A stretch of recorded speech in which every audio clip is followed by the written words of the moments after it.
ஞான யோகம் ஸ்ரீ சுவாமி சிவானந்தா. ஞான யோக சாதனம். இது நிர்குண தியானம், ஓம் என்பதன் தியானம், பிரணவ உபாசனை அல்லது பிரம்ம உபாசனை ஆகிய வேறு பெயர்களாலும் கூறப்படும். ஒரு வருஷம் நிஷ்காமிய கர்மா செய்து சித்தத்தை புனிதமாக்கிக் கொள். சித்த சுத்தியின் பலன் விவேகமும் வைராகியமும் பெறுவதே. விவேகம், வைராகியம், ஷட் சம்பத், முழுஷுத்துவம் ஆகிய 4 அல்லது சாதன சதுஷ்டயத்தை பெறு. பிறகு ஒரு சத்குருவை அணுகு. சிரவணம், மனனம், நிதித்தியாசனம் ஆகியவற்றை கடைப்பிடி. கவனமாகவும் இடைவிடாமலும் 12 பிரமாண உபனிஷத்துக்களையும் யோக வாசிஷ்டத்துவத்தையும் ஓது. தத்துவம் அசி என்னும் மகா வாக்கியத்தின் மெய்ப்பொருளை அல்லது லட்சியார்த்தத்தை விரிவாக முழுதும் உணர்ந்துகொள். பிறகு இடைவிடாமல் 24 மணி நேரமும் இந்த மெய்ப்பொருளை சிந்தனை செய். இது பிரம்ம சிந்தனை அல்லது பிரம்ம விசாரம். எந்த உலக எண்ணமும் மனதில் புக விடாதே. வேதாந்த ஞானம் காரணத்தை ஆராய்வதாலேயே உண்டாகிவிட்டது. அது பிரம்மரீட நியாயப்படி இடைவிடாத நிதித்தியாசனத்தாலேயே ஏற்படும். நீ ததாகாரம், தத்ரூபம், தன்மயம், ததீயதை, தத் லீனதை, ஒன்றாதல், சுபேதம் ஆகியவற்றை படிப்படியாய் அடைவாய். வேதாந்த சாதனத்துக்கு எந்த ஆசனமும் அவசியமல்ல. பேசும் போதும், நிற்கும் போதும், அமர்ந்திருக்கும் போதும், சாய்வு நாற்காலியில் சாய்ந்திருக்கும் போதும், பாதி படுத்திருக்கும் போதும், நடக்கும் போதும், உண்ணும் போதும் நீ தியானம் செய்யலாம். அகம் பிரம்மாஸ்மி அல்லது தத்துவம் அசி என்னும் மகா வாக்கியங்களின் உண்மையான பொருளை சிந்திக்கும் பிரபாவத்தால் உனது சாத்வீக அந்த கரணத்திலிருந்து பிரம்மாகார விருத்தியை உற்பத்தி செய்.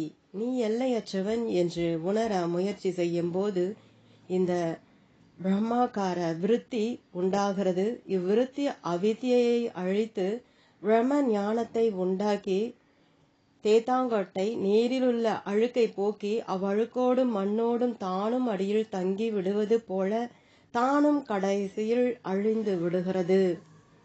ஓம் என்பதில் தியானம். உனது தியான அறைக்கு செல். ஆரம்பத்தில் பத்ம சித்த ஸ்வஸ்திக அல்லது சுக ஆசனத்தில் அமர். தசைகளை தளர்த்து கண்களை மூடு.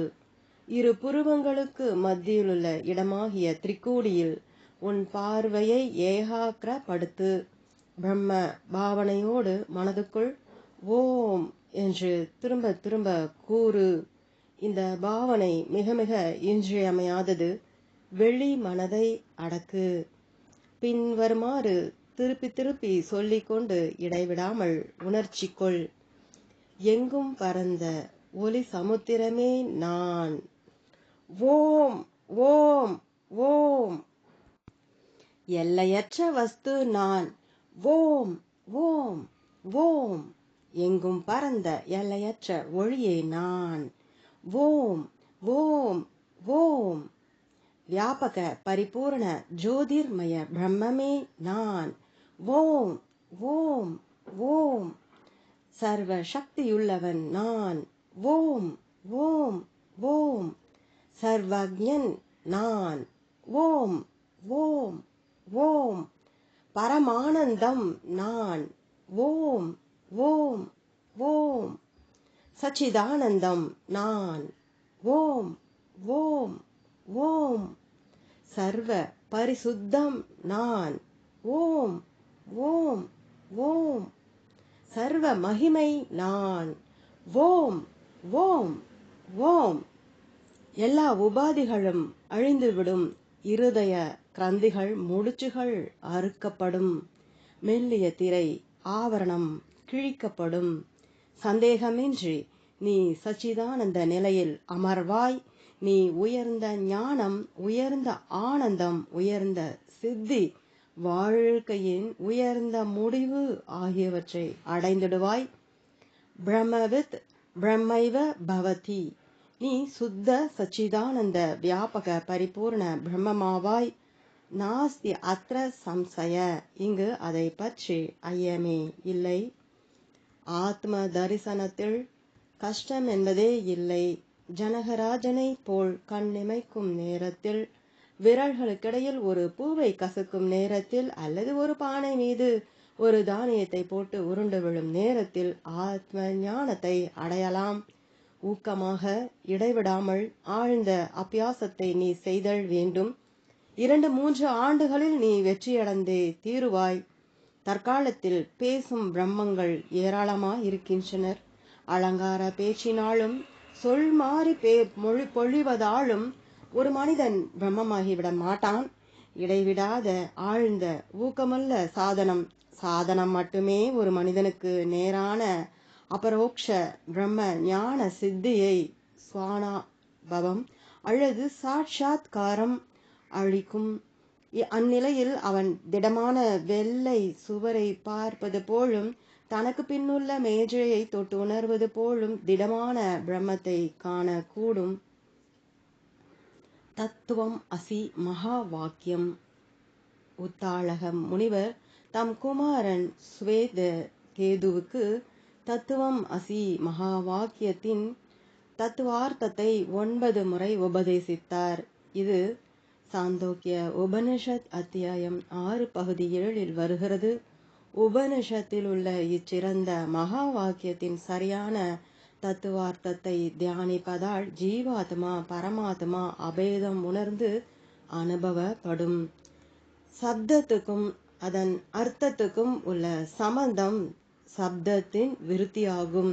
இந்த விருத்தி சக்தி விருத்தி, லக்ஷண விருத்தி ஆக 2 வகைப்படும். ஒரு சப்தத்தின் அர்த்தத்தின் அறிவை உண்டாக்கும்படி அச்சப்தத்தில் ஒரு சக்தி உள்ளது.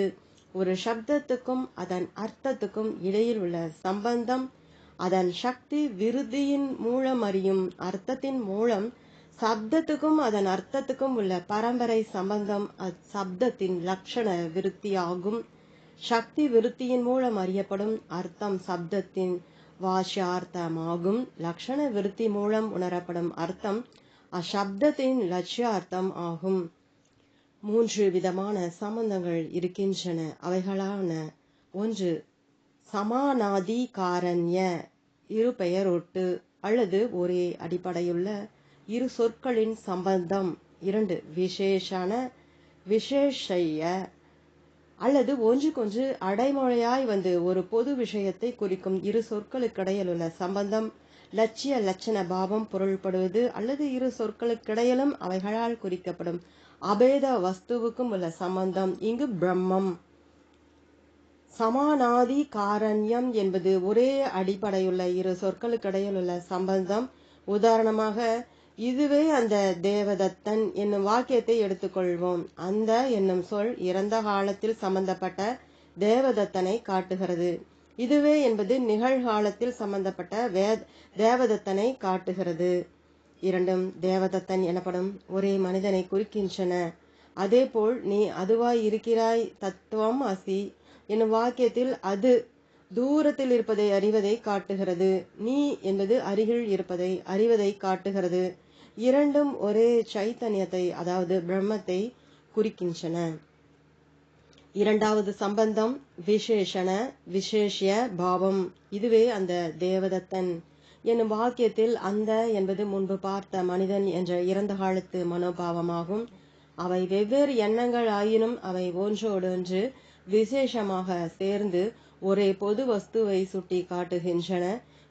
இதே போல நீ அதுவாய் இருக்கிறாய் என்னும் வேத வாக்கியத்தில் நீ என்பது அருகில் உள்ளது என்ற அறிவு அவை வெவ்வேறு எண்ணங்கள் ஆயினும் ஒன்றுக்கொன்று விசேஷமாகிய ஒரே பொருளை குறிக்கின்றன.